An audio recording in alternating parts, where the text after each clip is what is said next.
Bonjour à toutes et à tous.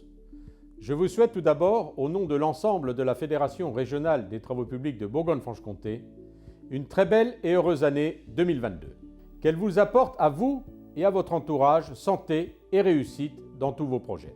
En 2021, la mise en œuvre du plan de relance a permis à nos entreprises régionales de poursuivre et réaliser des travaux pour l'entretien et l'aménagement de nos territoires, avec parfois des situations complexes liées aux difficultés de recrutement.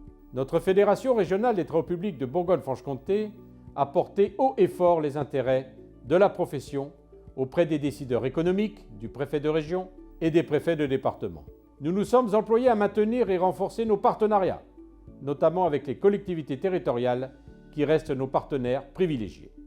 Je tiens à souligner la forte implication des membres de notre bureau fédéral, de nos présidents de syndicats de spécialité et de nos présidents de commission qui font un travail remarquable pour les travaux publics en Bourgogne-Franche-Comté, ainsi que l'ensemble des administrateurs mobilisés au quotidien. Il semble primordial de partager ensemble les grands enjeux sociaux, environnementaux et économiques de notre région. C'est pour cela que notre fédération, en 2022, travaillera encore davantage pour la promotion de nos métiers au travers d'initiatives départementales, de forums de l'emploi par exemple, et de notre école des travaux publics de Bourgogne-Franche-Comté qui forment nos talents de demain. Plus de 420 apprentis ont été recensés à la rentrée de septembre 2021, ce qui montre une fois de plus que les entreprises de travaux publics en Bourgogne-Franche-Comté savent combien l'apprentissage représente une voie d'excellence. Notre Fédération des travaux publics de Bourgogne-Franche-Comté porte aussi l'engagement des entreprises en matière de transition énergétique. En témoigne le solide partenariat avec l'association Écorce TP qui vient de définir une feuille de route ambitieuse pour l'aménagement durable de nos territoires. Nous sommes des partenaires incontournables de cette transition énergétique. Nos territoires comptent et il faut en prendre soin. Le 24 février 2022, notre Fédération nationale organise le forum Investir la transition écologique qui permettra d'entendre, d'écouter et d'échanger avec les candidats à l'élection présidentielle. Les travaux publics de Bourgogne-Franche-Comté seront présents pour ce grand événement et nous invitons l'ensemble de nos partenaires à y participer. En région Bourgogne-Franche-Comté, nous pouvons compter sur certains de nos élus pour porter le savoir-faire régional et peser dans les débats nationaux. Je vous invite ainsi à découvrir dès maintenant notre film « Acteurs pour la planète en Bourgogne-Franche-Comté ». À nouveau, très belle et heureuse année 2022 à toutes et tous. Prenez soin de vous. Je vous remercie et vive les travaux publics acteurs en Bourgogne-Franche-Comté.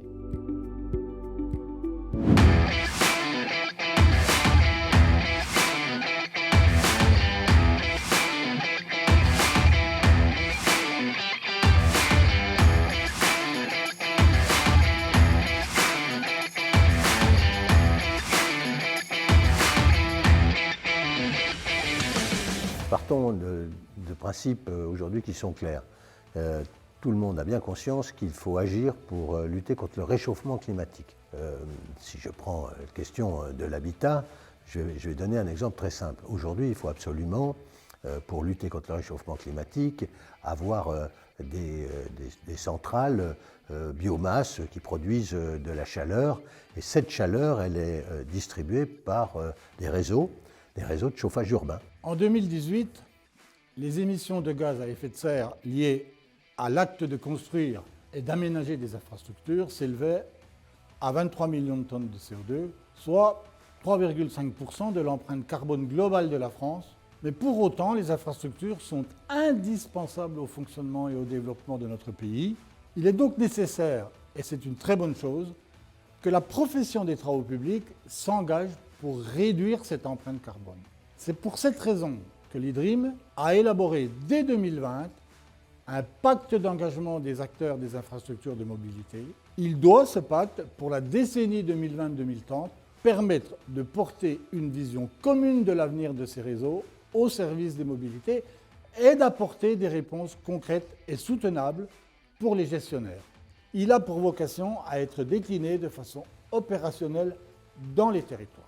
D'abord, c'est une problématique qui ne se pose pas qu'au département de la Côte d'Or. Vous le savez, on sort de la COP26 avec des enjeux de réchauffement climatique et des conséquences extrêmement lourdes sur la vie au quotidien, y compris des risques climatiques, des périodes de sécheresse, moins d'eau. Et donc, évidemment, ça nous engage tous. Donc, évidemment, les enjeux sont majeurs. D'abord, il faut permettre ces mobilités, ça veut dire continuer d'investir sur la route, mais investir aussi en innovant, c'est-à-dire sur les matériaux. On compte beaucoup d'ailleurs sur les entreprises, sur leur savoir-faire dans le domaine des travaux publics, pour que nous ayons des échanges. Nous sommes maîtres d'ouvrage, et ceux qui font ont acquis des savoir-faire qu'il nous faut mettre à contribution, d'ailleurs dans l'élaboration et dans la conception même des appels d'offres. Et c'est cet échange qui est extrêmement fructueux. On a vu combien on a progressé, des matériaux nouveaux, du réemploi aussi de matériaux pour éviter ce gaspillage, pour éviter d'aller rechercher des matériaux alors qu'on peut réemployer ceux qui existaient.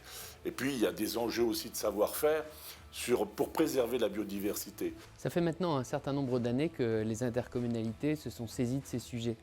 Vous savez, nous avons adopté des documents cadres comme nos plans climat, air, énergie territoriales qui partout à travers la France fixent des objectifs de réduction de nos consommations énergétiques, de réduction de nos émissions de gaz à effet de serre, et puis adossés avec des plans de mobilité, avec des plans locaux d'urbanisme intercommunal, eh bien on envisage et on aménage d'une manière plus durable et certainement qui prépare mieux les années à venir. Partout à travers le territoire, je vois que l'enjeu des transports est très très fort. Beaucoup aujourd'hui sont en train d'étudier la transition énergétique de leur flotte de bus ou de bennes à ordures ménagères.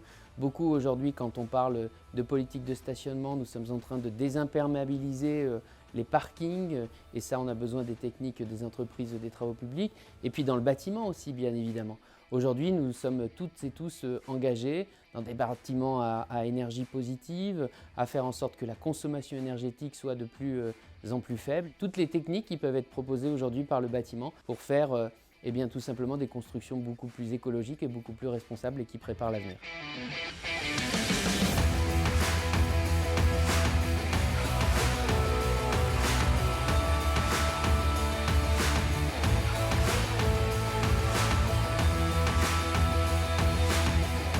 Quand on fait des pistes cyclables, quand on aménage des routes, on le fait avec des entreprises locales à 70%. Quand je dis local, ça veut dire du département, bien sûr, pas uniquement de la ville ou de la métropole.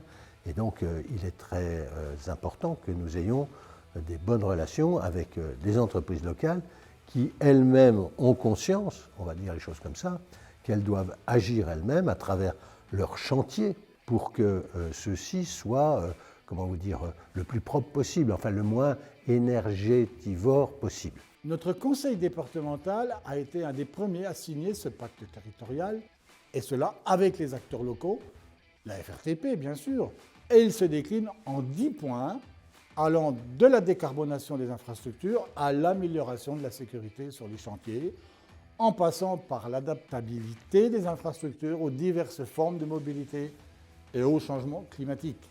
Je tiens à souligner la très grande qualité des relations établies entre la fédération régionale et notre département. Il y a un champ d'innovation extrêmement large et je suis très heureux que départements et entreprises avancent ensemble d'un pas assuré. Dans notre département, nous avons travaillé beaucoup avec la profession des travaux publics. D'abord dans la conception même des appels d'offres pour éviter ces effets de fluctuation de prix qui sont désastreux aussi pour les entreprises.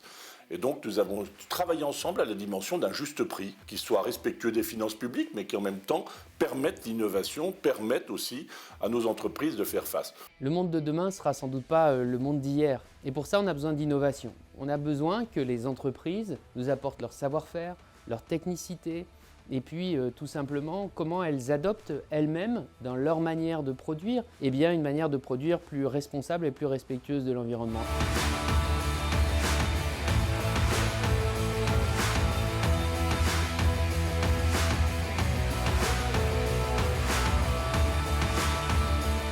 Je crois à la croissance, à une croissance sûre, mais je crois aussi au progrès scientifique. Je crois que la recherche en la matière et la recherche qui est faite par les entreprises elles-mêmes vont nous permettre d'avoir des chantiers plus propres et surtout qui s'inscrivent complètement dans la lutte contre le réchauffement climatique. D'où la nécessité d'échanger fréquemment sur les innovations qui existent et qui vont nous permettre de lutter contre ce réchauffement. J'attends de leur part la poursuite de réalisations exemplaires, mais aussi un travail partenarial pour progresser dans un esprit gagnant-gagnant par la mise en œuvre conjointe des objectifs qui sont décrits dans le pacte, et je ne doute pas que nous y parvenions tous ensemble.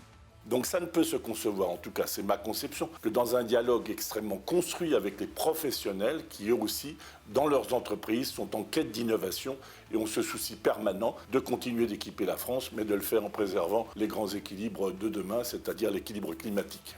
Et ensuite à nous de nous saisir de ces technologies que vous proposez et puis dans nos marchés, dans les travaux que l'on prépare, de faire en sorte que justement on soit plus vert, que l'on soit plus responsable et que grâce aux technologies que vous apportez, on puisse aller ensemble dans une démarche gagnant-gagnant.